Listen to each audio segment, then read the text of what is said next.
This video is going to cover how to calculate percentage by mass at National 5 level. So the relationship we require is in the data book, it's on page 3, and you're also going to need page 7 of the data book. So we will be looking at the relative atomic mass column to calculate the mass. So here is how the question would be worded, and we'll go through 3 different examples, getting slightly harder each time, but it is quite a straightforward way to pick up 2-3 marks. So calculate percentage by mass of potassium present in potassium sulfate. It has given you the formula, might not always, but it generally does. So you will be using the equation as above. So M over GFM times 100. So these, the values that will go in here will make sense in a wee second. What I would do first is always calculate the gram formula mass of your substance. So it's K2SO4. So people will lay this out in all different ways. So it's really up to you, as long as you use the correct numbers from page 7. So potassium, there is 2 potassiums because it's K2. So I'll write 2 times K. If you look potassium up on page 7, you will find it is relative atomic mass 39. So it's 2 times 39, which gives you 78. We then have sulphur. There's 1 of them. Sulphur's 32 in the data book. And we also have 4 oxygen. Just remember that that's not a 0, it's an O for oxygen.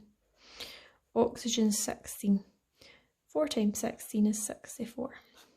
If you add all that up in a calculator, you will get 174. So that value there is this GFM, so the total GFM. M is the mass of the substance you're interested in, which it said calculate the percentage by mass of potassium present. So we don't need anything to do with sulphur and oxygen. So if you go back to your GFM, you'll see there was 2 potassiums in total, giving you 78 grams of potassium. So just take care that you don't just write 39, it's the total potassium. So that becomes 78 divided by 174 times 100. And if you do that in your calculator, you will get a decimal of around 44.83%. And that's you done. Please make sure you do all working. Just in case you transfer numbers over incorrectly, it makes it easier to pick up follow-through marks, and it's very clear where your answers are. Normally you would get a mark for this middle line and the final answer, so just take care not to skip sections. If you do it all in your head, all in your calculator, and only write down a percentage, if that was wrong, say I had written 44.6%, 0 marks, but if I'd shown working, would potentially have got marks somewhere. So another one, wee bit harder, same process. So percentage by mass equals M over GFM times 100. Oops. And it's for calcium nitrate, giving you the formula. So calcium, there's only 1. Calcium's value is 40. Nitrogen, so just take care here with the brackets. The 2 outside the brackets means 2 times everything inside. So 2 times nitrogen.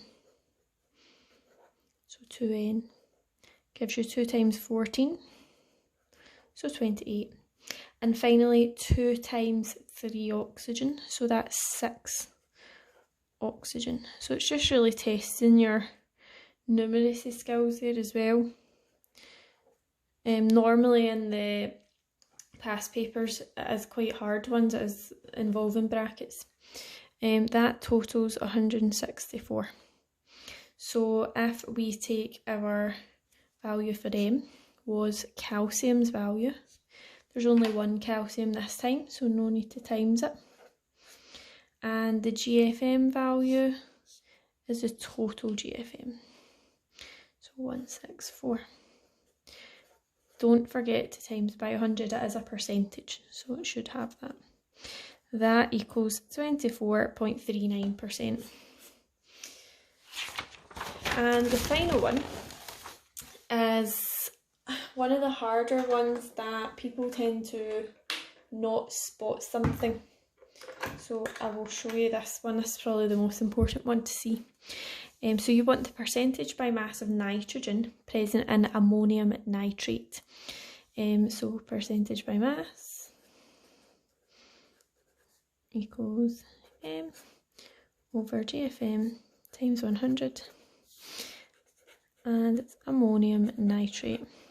Now, nitrogen is split here, whereas your potassium one, it said K2, it was all together.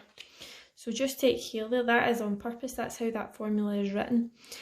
So just when you're writing your GFM, you can either take the nitrogen all together or separate. Whatever way you do it, you need to put it together at the end. So just watch out. So I normally just take it together. So there's 2 nitrogens all together, which is 2 times 14. There's 4 hydrogens, 4 times 1. And there's 3 oxygens. So 3 times 16 gives you 48. So that should add up to 80. If you've forgot a nitrogen, you might be out by 14 there. So our mass value is the mass of nitrogen. So if you've done your nitrogen separate, you might accidentally write nitrogen as 14, but it's a total nitrogen, so it's 28. Be very careful there. GFM is 80. 28 divided by 80 times 100 is 35%.